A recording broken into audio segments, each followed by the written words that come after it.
한국을 향해 행패를 부렸던 이란의 행동, 그 이면에는 한국에 묶인 이란의 엄청난 돈이 있다고 하는데요. 그런데 이란의 일방적인 공격에 당하기만 했던 한국이 이란을 상대로 보복할 수 있게 되었다고 하죠.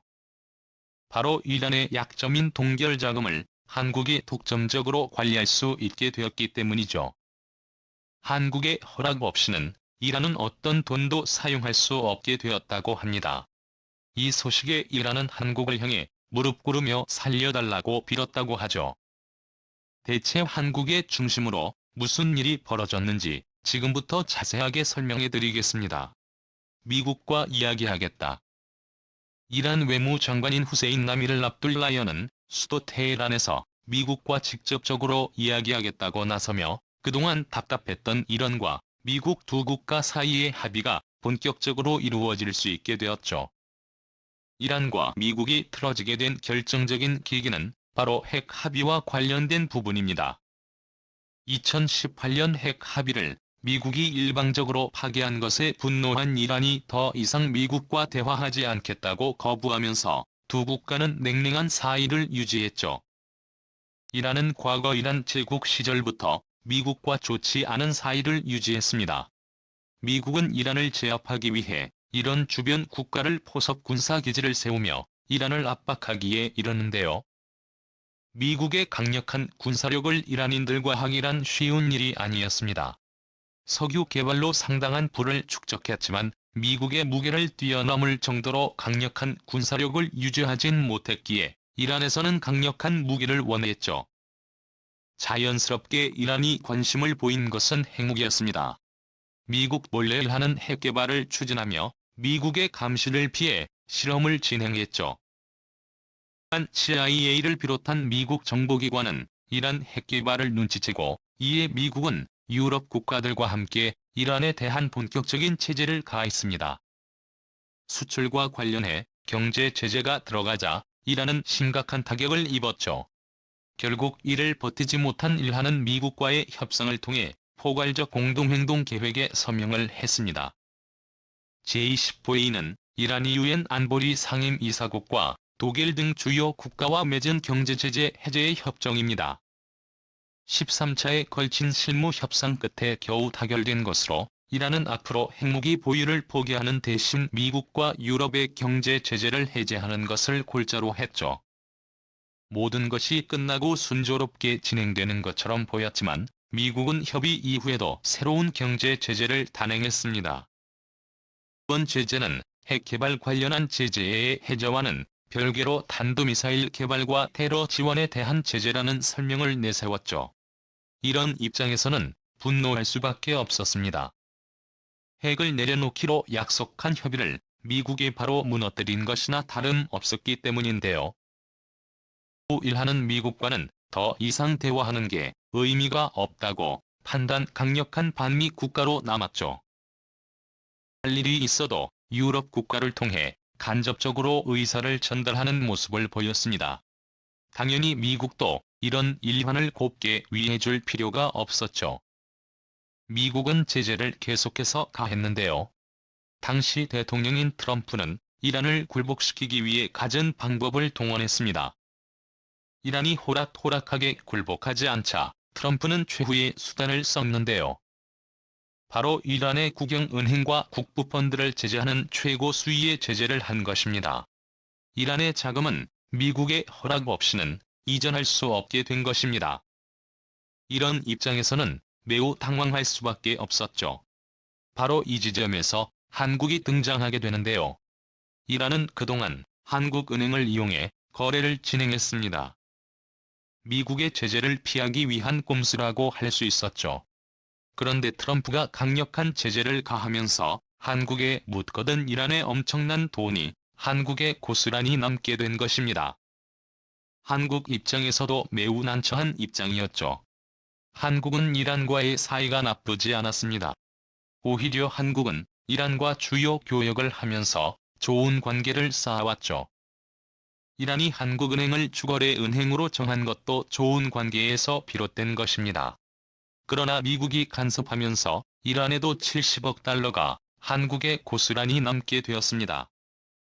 한화로 약 8조에 해당하는 금액은 이란에게 있어 정말로 중요한 돈인데요. 이 돈이 없으면 국정 운영에 지장이 갈 정도입니다. 요지부동으로 동결을 풀어줄 수 없다고 나서는 상황에서 궁지에 몰린 이란은 한국을 상대로 최악의 수를 두게 됩니다. 그게 한국의 연합포 사건이죠. 이란 혁명수비대가 호르무즈 해협을 지나는 한국 개미호를 납치 이란의 반다르 아바스항에 억류되어 한국 선원들이 장기간 옹주되는 일이 있었는데요. 혁명수비대는 이런 정부와 관련성이 없다고 주장했지만 이 뒤에는 이런 정부의 입김이 다 있는 것은 누가 봐도 명백했죠. 결국 오랜 협상 끝에 혁명수비대에 납부된 우리 배를 되찾을 수 있었습니다. 납치 배경에는 한국을 협박해 동결된 자금을 풀려는 이란의 움직임이 있었던 것이 명백했죠. 납포에 이어 일하는 한국 기업들의 광범위한 제재를 가하기 시작했습니다. 이란 최고 지도자는 한국 가전제품 수입을 금지한다는 내용을 발표했습니다. 명목상으로는 자국 산업을 보호한다는 이야기였지만 실은 한국을 협박해 동결 자금을 받으려는 수작이었습니다. 당연히 한국은 미국의 제재가 풀리지 않으면 불가능하다고 말하고 이란의 협박에도 불구하고 동결 자금을 넘겨주지 않았습니다. 이란을 향해 한국은 더 이상 압박하지 말라는 경고 메시지를 보내며 강경한 태도를 보여주었죠. 사실 한국은 이란과 미국 사이에 끼어든 피해자라고 볼 수 있죠. 들 사이에 끼어 한국 국민들만 피해를 본 것이라 한국 정부 입장에서도 분노할 수밖에 없었는데요. 그런데 한국이 이란에게 당한 것을 한 번에 복수할 수 있는 기회가 생긴 것입니다. 한국이 동결 자금을 독점적으로 관리하게 된 것인데요. 8조에 가까운 금액을 한국이 손쉽게 얻을 수 있게 된 것입니다. 현재 이란은 다년간의 경제 제재를 받아 경제적으로 위기에 몰려있는 상태입니다. 핵 합의를 둘러싼 미국과의 기싸움에서 서서히 힘이 빠지기 시작하는 것이죠. 그렇게 동결 자금이 더 절실하게 필요한 상황입니다. 일하는 유럽엔 분담금조차 낼 돈이 없어 연체하는 모습을 보였습니다. 결국 한국에 묶여있는 동결 자금으로 분담금을 납부할 정도였는데요. 외교부는 보도자료를 통해 이란의 유엔 분담금 1,800만 달러 약 222억 원을 대납했다고 밝혔죠. 이번 대납은 이란이 한국 정부에게 사정한 끝에 가능했다고 합니다. 미국은 어떠한 일이 있어도 동결된 자금을 풀어줄 수 없다고 밝혔지만 이번은 예외로 두겠다고 밝힌 것인데요. 여기서 미국이 자금 동결 문제를 해결할 실마리를 발견했다고 합니다. 적으로는 동결 문제에 대해 미국도 양보하기 어려운 사과하지만 우회적으로 이를 해결할 수단으로 한국을 떠올린 것이죠. 금지 지자를 대상으로 후견인이 금지 산자의 재산을 사용할 수 있듯이 한국이 일하는 대신에 8조에 가까운 금액의 대리자가 되는 것으로 까다로운 문제를 해결하자는 내용이었죠. 현재 오스트리아 빈을 중심으로 이란 고위 관계자와 한국 관료들이 동결 자금 문제 해결을 위해 치열한 물밑 협상을 진행 중인데요. 미국의 제안 덕분에 한국이 팔라는 돈을 손쉽게 얻게 된 것입니다. 이러한 입장에서는 당연히 자신의 돈을 한국이 관리하는 것에 굉장한 분노를 드러내며 이럴 수 없다며 항의를 했는데요.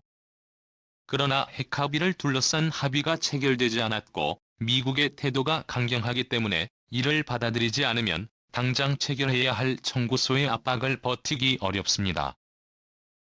공교롭게도 한국과 소송 끝에 한국 정부로부터 730억 원을 돌려받게 된 이란 고위 가문인 다야닉과의 문제가 겹치면서 이란 역시 미국의 제안을 거부할 수 없게 되었죠.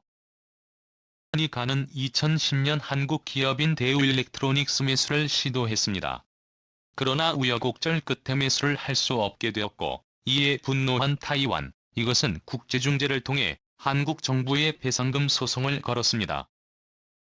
한국 정부의 개입으로 인수합병의 실패로 돌아갔고 이에 대해 한국 정부는 책임을 져야 한다는 주장이었죠. 분쟁을 판결하는 재판소는 이 주장을 받아들여 이란의 손을 들어줬습니다. 한국은 다이아니가에게 730억 원의 비용을 지불해야 했는데요. 그런데 미국 정부의 제재가 들어가면서 한국은 이란에게 어떠한 금액도 지불할 수 없게 되었습니다. 판 결과로 지불하는 배상금도 이란에게 유익이 되는 행위라 판데다 미국은 이조차도 이란에게 갈 수 없다고 한 것이죠. 그런데 만약 미국의 제안을 받아들여 한국이 8조 원을 관리한다면 당연히 이것은 한국으로부터 7만 30억 원을 받을 수 있게 됩니다. 이란과의 거래가 전부 동결된 이 시점에서 이러한 논의 관련은 대리자인 한국이 다이가에게 돈을 지불하는 것은 그 어떠한 하자도 없기 때문이죠. 태연이 가는 돈을 받기 위해서라도 이런 정부에 압박을 끼치기 시작했습니다. 태연이 가는 이란의 오래된 명문가로 아무리 이란 정부라고 해도 다이아니가의 존재를 무시할 수 없는데요. 내부의 압력과 외부의 협박에 꼼짝없이 이란은 고개를 숙일 수밖에 없게 된 것입니다. 하루강아지 법 무서운 줄 모른다고 한국에게 겁없이 행패를 부렸다가 8조라는 돈을 한국에게 자발적으로 바쳐야 하는 신세가 된 것입니다. 이란은 분을 사귀지 못했다고 하죠. 이란은 결국 한국에게 고개를 숙이며 제발 자신들을 살려달라고 빌었습니다. 미국 역시 한국의 권리라면 이란의 제한적인 돈 사용을 허락해줄기에 한국은 거리낄 것이 없는 형국입니다. 그동안의 수모를 갚게 된 한국의 행보에 박수를 보내며 앞으로 한국이 이란에게 당한 것을 철저히 갚기를 기원하겠습니다. 시청해주셔서 감사합니다. 대한민국 만세.